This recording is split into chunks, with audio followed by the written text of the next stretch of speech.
नमस्कार दोस्तों, स्वागत है आपका हमारे YouTube चैनल आईबेक्स स्टडी में। आज हम आपके लिए लेकर आए हैं बौद्ध धर्म से रिलेटेड जो भी क्वेश्चंस बन सकते हैं एग्जाम के लिए, वो हमने यहाँ पर 50 क्वेश्चन कंसीडर किए हुए हैं। या आपके आने वाले किसी भी एग्ज़ाम में कहीं पर भी क्वेश्चन बनते हैं तो बौद्ध धर्म से रिलेटेड इन्हीं से क्वेश्चन बनेंगे। तो चलिए हम इसको स्टार्ट करते हैं और इनके लगभग जितने भी क्वेश्चन बनते हैं उनको वन लाइनर फॉर्म में कंप्लीट करते हैं। तो चलिए स्टार्ट करते हैं। पहला क्वेश्चन है, बौद्ध धर्म के संस्थापक कौन थे? बौद्ध धर्म के संस्थापक थे गौतम बुद्ध। ठीक है। तो दूसरा क्वेश्चन क्या है, गौतम बुद्ध का जन्म कब हुआ था? देखिए, गौतम बुद्ध का जन्म जो हुआ था वह 563 ईसा पूर्व हुआ था। ठीक है, ईसा से 563 ईसा पूर्व लगभग हुआ था। तीसरा क्वेश्चन क्या है, गौतम बुद्ध का जन्म स्थान का क्या नाम है? तो गौतम बुद्ध का जन्म कहाँ हुआ था? कपिल वस्तु के लुम्बिनी नामक स्थान पर गौतम बुद्ध जी का जन्म हुआ था। किसे लाइट ऑफ एशिया के नाम से जाना जाता है? तो महात्मा बुद्ध को क्या कहा जाता है? Light of Asia. अगला क्वेश्चन है, गौतम बुद्ध के बचपन का नाम क्या था? तो गौतम बुद्ध के बचपन का नाम क्या था? सिद्धार्थ। अगला क्वेश्चन है, गौतम बुद्ध के पिता का नाम क्या था? पूछ लिया जाता है, शुद्धोधन। इनके पिता का नाम शुद्धोधन था। इनकी माँ का क्या नाम था? तो इनकी माँ का नाम था माया देवी। महात्मा बुद्ध के सौतेली माँ का नाम क्या था? इनकी सौतेली माँ का नाम था प्रजापति गौतमी। ठीक है, प्रजापति गौतमी। अगला क्वेश्चन है, महात्मा बुद्ध के पत्नी का नाम क्या था? तो महात्मा बुद्ध की जो पत्नी थी उनका नाम था यशोधरा। गौतम बुद्ध के पुत्र का नाम क्या था? तो गौतम बुद्ध के पुत्र का नाम था राहुल। गौतम बुद्ध के सारथी का नाम क्या था? इसके सारथी का नाम था चन्ना। गौतम बुद्ध कितने वर्ष की अवस्था में गृह त्याग कर सत्य की खोज में निकल पड़े? तो इन्होंने 29 वर्ष की अवस्था में, भगवान गौतम बुद्ध ने 29 वर्ष की अवस्था में सत्य की खोज में निकल गए थे।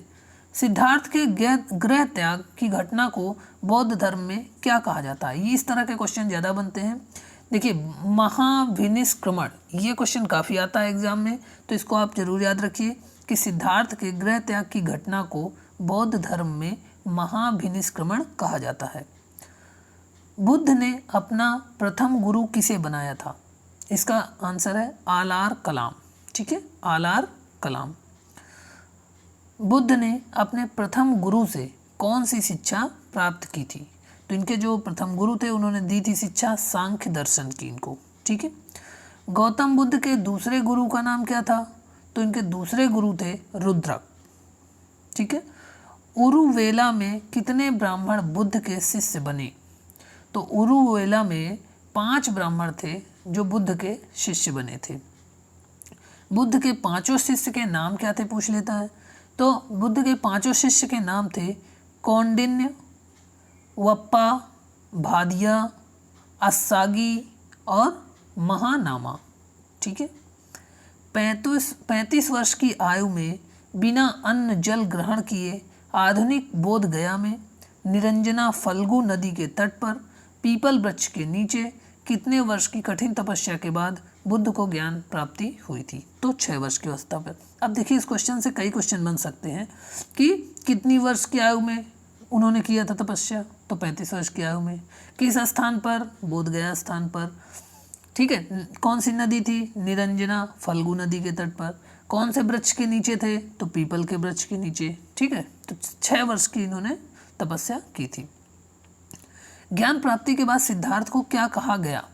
देखिए, ज्ञान जब प्राप्ति हुई तो इनको कहा गया गौतम बुद्ध और तथागत कहा गया।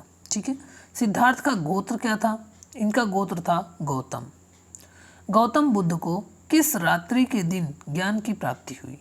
देखिए, जिस रात्रि को उन्हें ज्ञान की प्राप्ति हुई थी वह बैसाखी पूर्णिमा की रात्रि थी। गौतम बुद्ध ने अपना पहला उपदेश कहाँ दिया था?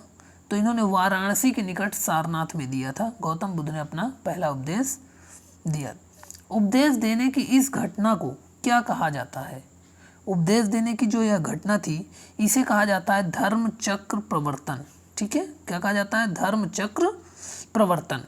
महात्मा बुद्ध ने अपने उपदेश को किस भाषा में दिया? तो इनका उपदेश, जो महात्मा बुद्ध का उपदेश था, वो पाली भाषा में था। ठीक है।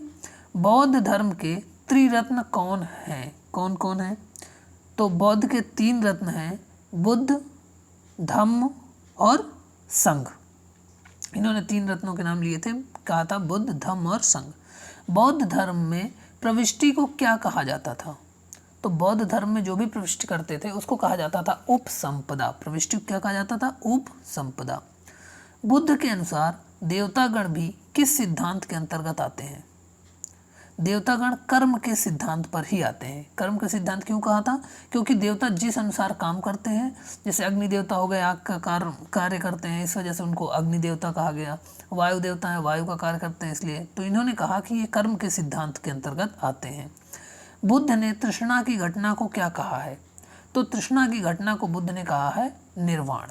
ठीक है, तृष्णा की घटना को कहा है निर्वाण। बुद्ध के अनुयायी कितने भागों में बटे थे? बुद्ध के अनुयायी 2 भागों में थे। एक थे भिक्षुक और दूसरे थे उपासक, यानी एक भिक्षा मांगते थे, दूसरे उपासना करते थे। जिस स्थान पर बुद्ध ने ज्ञान की प्राप्ति की थी वह स्थान क्या कहलाया? तो बुद्ध को जहाँ पर ज्ञान की प्राप्ति हुई वह बोध गया स्थान था। ठीक है, बोध गया। महात्मा बुद्ध की मृत्यु कब और कहाँ हुई थी? तो महात्मा बुद्ध की मृत्यु 483 ईसा पूर्व में कुशीनगर, कहाँ पर हुआ था? कुशीनगर, उत्तर प्रदेश में हुई थी। महात्मा बुद्ध की मृत्यु की घटना को बौद्ध धर्म में क्या कहा गया है? बौद्ध धर्म में मृत्यु की घटना को कहा गया है महापरिनिर्वाण। ठीक है, कि उनको महापरिनिर्वाण की प्राप्ति कहाँ हुई थी? ऐसे क्वेश्चन बन जाते हैं। ठीक है, तो महात्मा बुद्ध द्वारा दिया गया अंतिम उपदेश क्या था? तो उनका अंतिम उपदेश था सभी वस्तुएं क्षरणशील होती हैं, अतः मनुष्य को अपना पथ प्रदर्शक स्वयं होना चाहिए। ठीक है। प्रथम बौद्ध संगीति किसके शासनकाल में हुआ था? तो प्रथम बौद्ध संगीति जो हुई थी वह अजात शत्रु के काल में हुआ था। ठीक है। तृतीय बौद्ध संगीति कहाँ हुई थी? वो पाटलिपुत्र में हुई थी। क्वेश्चन है, बौद्ध संगीति जो होती थी वो तृतीय कब हुई? पाटलिपुत्र में हुई थी। गौतम बुद्ध के सबसे प्रिय और आत्मीय शिष्य कौन थे? तो गौतम बुद्ध के जो सबसे प्रिय थे वह थे आनंद। बौद्ध धर्म को अपनाने वाली प्रथम महिला कौन थी? बौद्ध धर्म को अपनाने वाली बुद्ध की माँ प्रजापति गौतमी, जो प्रजापति गौतमी थी वो पहली महिला थी जिन्होंने बौद्ध धर्म को अपनाया था। भारत से बाहर बौद्ध धर्म को फैलाने का श्रेय किस राजा को जाता है? तो भारत के बाहर किसने फैलाया? सम्राट अशोक ने। बुद्ध के प्रथम 2 अनुयायी कौन कौन थे? तो पहले थे कालिक और दूसरे तपासु। ठीक है, प्रथम 2 अनुयायी कालिक और तपासु थे। बुद्ध की प्रथम मूर्ति कहाँ बनी थी? तो यह मथुरा कला। किस कला में बनी है? मथुरा कला में बनी है। सबसे अधिक संख्या में बुद्ध की मूर्तियों का निर्माण किस शैली में किया गया था? गांधार शैली। ठीक है, गांधार शैली में बुद्ध की मूर्तियों का निर्माण किया गया था। बौद्ध का परम धर्म लक्ष्य है। क्या लक्ष्य था? निर्वाण की प्राप्ति, यानी निर्वाण की प्राप्ति को ही बौद्ध का परम धर्म लक्ष्य था। धार्मिक जुलूस की शुरुआत सबसे पहले किस धर्म से शुरू की गई थी? तो धार्मिक जुलूस जो निकाले जाते थे वह बौद्ध धर्म में ही सबसे शुरुआत की गई थी, कि बौद्ध धर्म से ही धार्मिक जुलूस निकलना शुरू हुए। बौद्धों का सर्वाधिक पवित्र त्यौहार क्या है? बैसाख की जो पूर्णिमा होती है उस दिन बौद्धों का सर्वाधिक पवित्र त्यौहार माना जाता है। बैसाख पूर्णिमा किस नाम से विख्यात है? तो इसको बुद्ध पूर्णिमा के नाम से भी जाना जाता है। बैसाख महीने में जो पूर्णिमा आती है उसको बुद्ध पूर्णिमा के नाम से जाना जाता है। अनीश्वरवाद को मानने वाले कौन कौन धर्म हैं? ये अनीश्वरवाद यानी ईश्वर को न मानने वाले। देखिए, अनीश्वरवाद बौद्ध धर्म और जैन धर्म, बौद्ध और जैन धर्म है, ये अनीश्वरवाद को मानने वाले धर्म हैं। बुद्ध ने किसके प्रामाणिकता को स्पष्टता नकार दिया था? बुद्ध ने वेदों के जो वेद थे उनके प्रामाणिकता को नकार दिया था। सम्राट अशोक को बौद्ध धर्म में किसने दीक्षित किया था? सम्राट अशोक को बौद्ध धर्म में किसने दीक्षित किया था? तो मोगली पुत्र तिस्सा थे जिन्होंने सम्राट अशोक को बौद्ध धर्म की दीक्षा दी थी।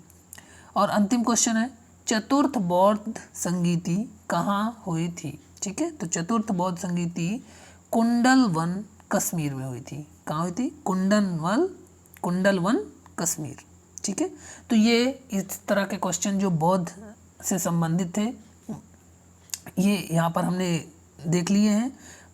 तो इस तरह के 50 क्वेश्चन है। तो ज़्यादा से ज़्यादा, अधिक से अधिक जो भी बौद्ध धर्म से क्वेश्चन बनते हैं वो इन्हीं 50 क्वेश्चन में से कोई ना कोई क्वेश्चन बन जाते हैं। ठीक है, तो आप ऐसे ही वीडियो, अगर आपको पसंद आया है वीडियो तो इसको लाइक ज़रूर करें और अपने दोस्तों के साथ ज़्यादा से ज़्यादा शेयर करें ताकि उनको भी इसका लाभ मिल सके। और अगर अभी तक आपने हमारे चैनल को सब्सक्राइब नहीं किया है तो चैनल को सब्सक्राइब कर लें और अपने दोस्तों के साथ ज़रूर इसको शेयर करें। तो फिर मिलते हैं अगले वीडियो में, तब तक के लिए नमस्कार।